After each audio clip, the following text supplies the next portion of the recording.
Since May 20th of last year on an episode of SmackDown, that is the last time we saw Randy Orton on WWE television. That is the last time we saw the Viper on our screens. And during that segment, the Bloodline, the Usos, they took out Randy Orton in storyline, of course. And obviously, Randy Orton has not been a part of WWE TV because he's been nursing and healing some of his injuries.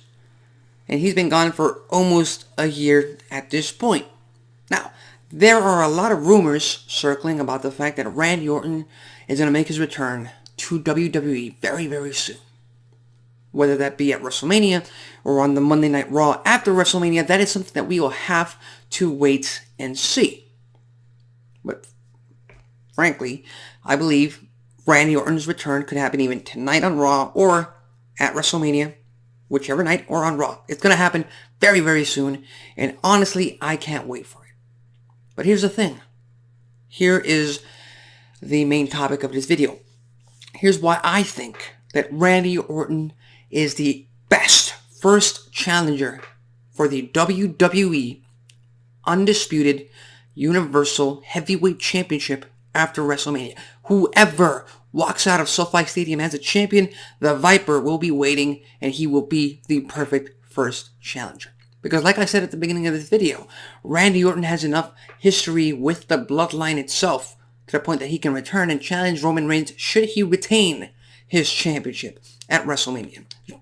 The Bloodline took out his partner, Matt Riddle, just a few months ago.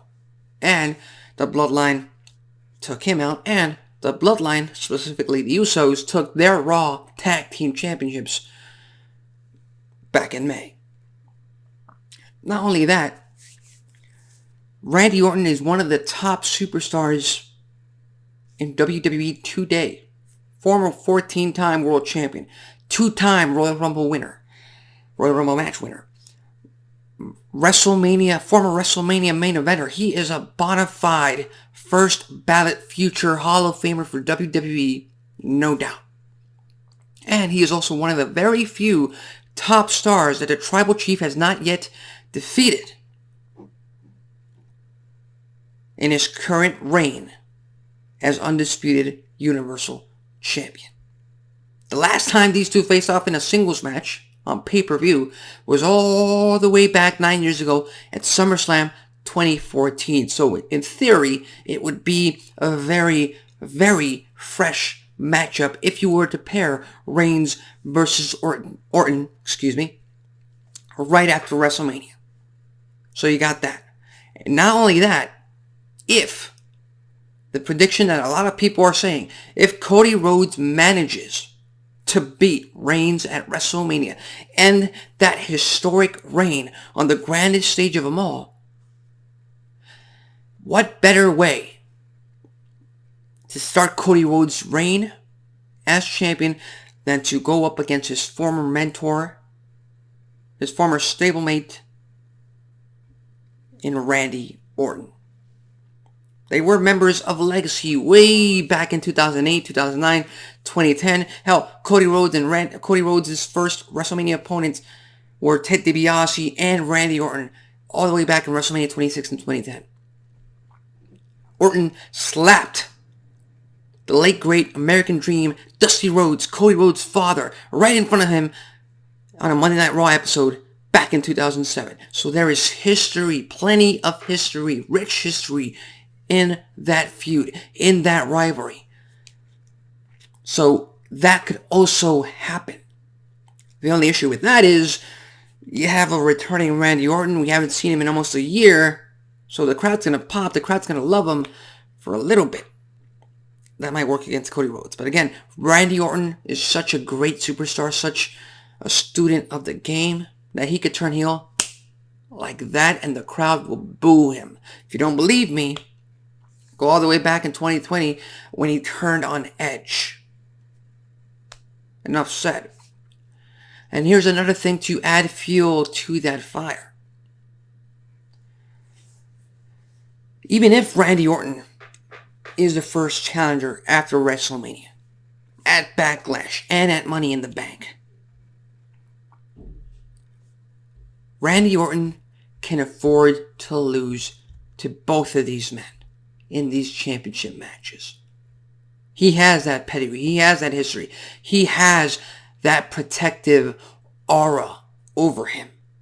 In case you want Roman Reigns to still reach that 1,000 days milestone as WWE Universal Champion. In case you want Cody Rhodes to retain and not lose the Undisputed title as fast or as quickly as he wanted right after WrestleMania. And on top of that, Roman Reigns gets to beat yet another top guy in his historic reign, and Cody Rhodes gets to beat his very first opponent, his very first big challenger in Randy Orton in his brand new reign as the top guy in WWE. So I believe it's a win-win wherever they go if Orton is the first challenger for WrestleMania. And on top of that, it's not a transitional feud. People will pay attention to Orton challenging for the title against whoever walks out the champion. So you got that going for you. And here's the thing. Again, there were rumors going into SummerSlam that Orton might return. He didn't. There were rumors going into Survivor Series that he might return. He didn't. There were rumors going, mostly made up by me, but I wanted Randy Orton to return at the Rumble. He didn't. Okay. So he might not return at WrestleMania. I find that very hard to believe, but again, we'll just have to wait and see. Hell, he might even return tonight on Monday Night Raw. Very unlikely. Wouldn't make a lot of sense, but we'll just have to wait and see. But if I were booking, if I were in charge of creative, I would have Randy Orton return in the stadium on night 1 or on night 2 at WrestleMania. Give him that 50, 60, 70,000 plus crowd to return to, that big pop that he most definitely deserves. And yes, you got Bobby Lashley. Lashley versus Orton might work. Lashley does not have a match currently. I think his match with Bray Wyatt has been called off, unfortunately, for unknown reasons and circumstances. That's a good match, but I think the perfect match would be with L.A. Knight. Yeah. Hear me out. L.A. Knight. L.A. Knight. Yeah. Walks out at SoFi Stadium. He berates the crowd.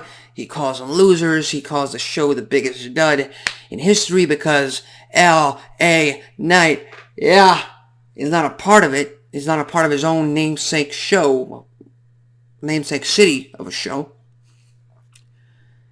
And for the first time in months, we hear voices in our head and the crowd goes crazy. And we get an impromptu match between Randy Orton against L.A. Knight. Yeah. And that's a hell of an entertaining run. That's a hell of an entertaining return for the Viper.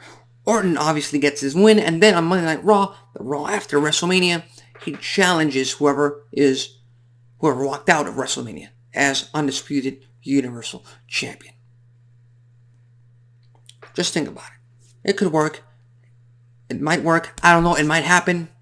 I'm not sure. I'm just a fantasy booking here. I'm hoping it does happen. And if it does, I'll go crazy. It'll be entertaining as hell. And if it doesn't, but they give us something just as entertaining, just as good, I don't know what it might be. They're in charge of creative. I'm going to be watching any which way. I'm just a fan giving out my opinion on what might transpire if the Viper were to return very, very soon. So with that said, what do you think? Do you agree with me? Do you agree with the fact that Randy Orton might return at WrestleMania weekend? Do you think they have other plans for Randy Orton after WrestleMania for his return? Leave it in the comment section below. In the meantime, tune in later on tonight to the USA Network for the go-home show of Monday Night Raw. We're just 5 days away from WrestleMania 39. I'm Alexis Carrillo. This has been Wrestling Talk, and I'll see you next time.